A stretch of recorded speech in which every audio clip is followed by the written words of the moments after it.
Yo, what's good, y'all, man? We got Last of Us, man, inside the episode 1, episode HBO Max. Like those sub, no, yeah, let's get it.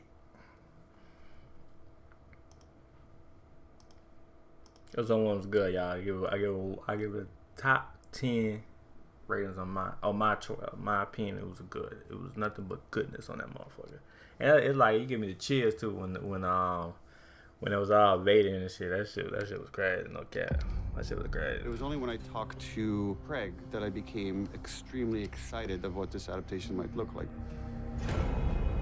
Damn, the daughter died. I was like, damn. The dude was like, because first he was trying to help him out. When the boss man, he's like, it's two people. He's like, when he said yes sir, I said for real, yes sir, yes sir, and you like, put your hands up. You like, bah. I'm like, damn. Like sometimes you just gotta go against the boss, man. But hey, he want to follow orders, man. Okay, that shit crazy though, man. That what happened over there. That's just sad. We asked Nico Parker to play an incredibly challenging part. We have to fall in love with her.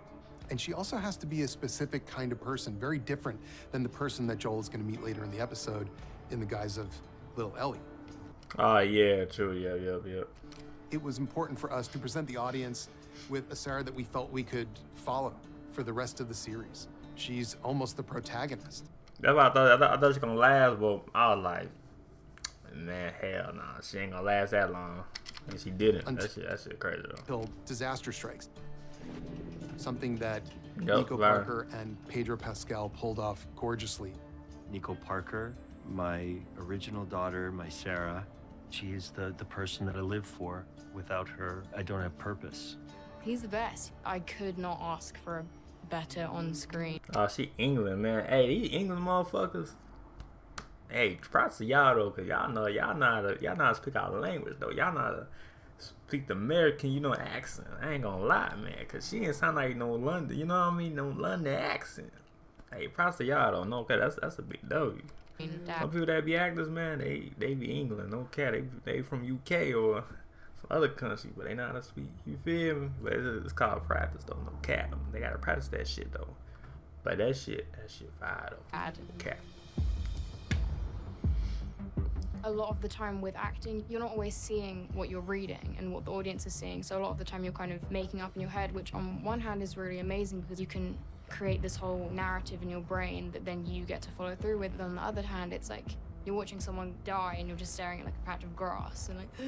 The amazing thing about Fort McCloud is it was like you could just really immerse yourself because it's all in front of you. Like any time where I was scared, I was genuinely really scared. Dad?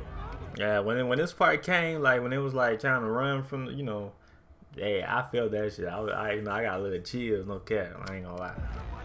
Like because ain't like you was in the movie type shit or show, like you was actually in that motherfucker when everybody was going crazy. And I just remember being like, oh my god. Like shit crazy. We are not sick!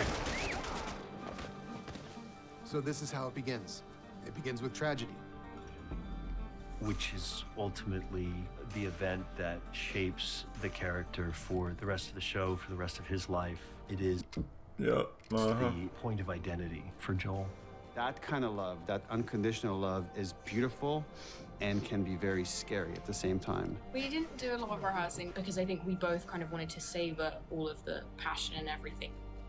The feeling I had after the first take of adrenaline.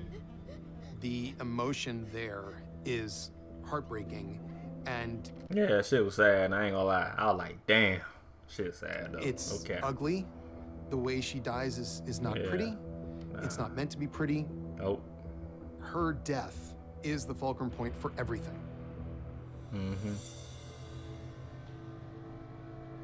Did she die though? What's her name? Marilyn some shit. Did she die because she said I'm bleeding out? Did they make it? The two people that got shot. I don't know. And when they got shot from? Like who shot them? That's a question mark right there. Who shot the motherfuckers?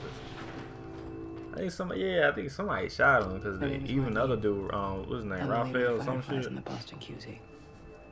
I first met Marlene almost exactly 10 years ago in 2012. It was to audition for the video game As far as the HBO series, I don't remember when I first heard about it, but when I did, I was like, Mommy want that. Did I think that they would actually cast me? No, I didn't. The hundreds of people that work on the game make you look like Marlene, make you look like the character, Marlene, and turn it into a masterpiece. Let's play our role good. It's another thing to step in front of the camera and embody her with my own instrument. Yeah, I was saying, why was it them I had two? a couple of things on my side, But they couldn't which make it was because they I were big enough. grew into her, But I'm I saying, aged into her a little bit, and I guess my deep passion and love for her. As a writer, you're trying to construct a scenario where like a person is trying to avoid a fate worse than death. For Joel, it'd be losing a daughter again, and he probably would not survive that.